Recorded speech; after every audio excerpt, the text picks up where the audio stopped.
কন্ডিশনটা কি? Terms of condition হচ্ছে বাংলাদেশে রাজনীতি করতে পারবে বাংলাদেশপন্থী রাজনৈতিক দলগুলো, যারা বাংলাদেশের জাতীয় নিরাপত্তার জন্য হুমকি। ওই সমস্ত রাজনৈতিক দলকে আপনারা, ওই যে আমাদের যারা সুশীল সমাজ আছে, তারা আমাদেরকে freedom of speech, freedom of politics এগুলোর দোহাই দিয়ে বলতে চায় যে আওয়ামী লীগকে জায়গা করে দিতে হবে, জাতীয় পার্টিকে জায়গা করে দিতে হবে। কিন্তু আমরা পরিষ্কার বলেছি, যারা বাংলাদেশের জাতীয় নিরাপত্তার জন্য হুমকি, তারা বাংলাদেশে রাজনীতি করতে পারবে না।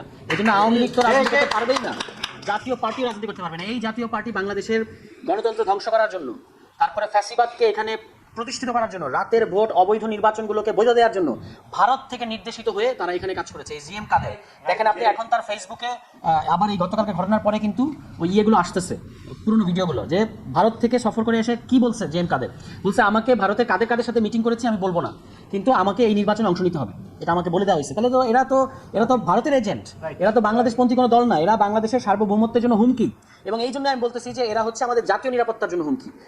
আমরা আর এদেরকে কোনো রাজনৈতিক দল মনে করি না। এই জাতীয় পার্টি কিংবা এই আপনার আওয়ামী লীগ তো অবশ্যই, আওয়ামী লীগ তো বাংলা আর কোনো রাজনৈতিক দল না।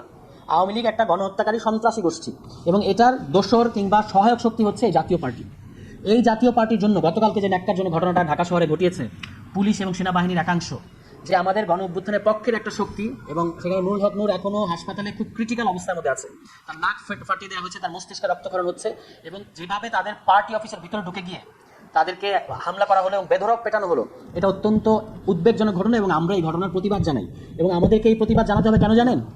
এটা গতকালকে শুধু নুরুল হক নূরের উপর হামলা হয়নি, এটা আমাদের উপর হামলা হয়েছে, গণ অভ্যুত্থানের পক্ষের শক্তির উপর হামলা হয়েছে।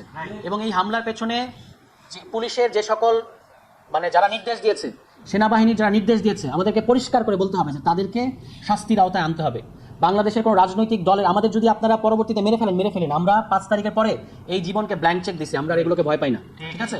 আমরা আমাদের রাজনৈতিক দলের উপর এই ধরনের আক্রমণ এবং যেভাবে চোরের মতো পেটানো হয়েছে, এটা অত্যন্ত উদ্বেগজনক ঘটনা। এবং এর সাথে যে অফিসাররা জড়িত, আমরা তাদের কিছু কিছু নাম গণ অধিকারের বন্ধুদের কাছ থেকে জানতে পেরেছি, এদেরকে শাস্তির আওতায় আনতে হবে, এবং সেনা প্রধান এবং পুলিশ প্রধানকে এর জন্য ক্ষমা চাইতে হবে যে কেন রাজনৈতিক দলের উপর এ ধরনের হামলা হবে বাংলাদেশে।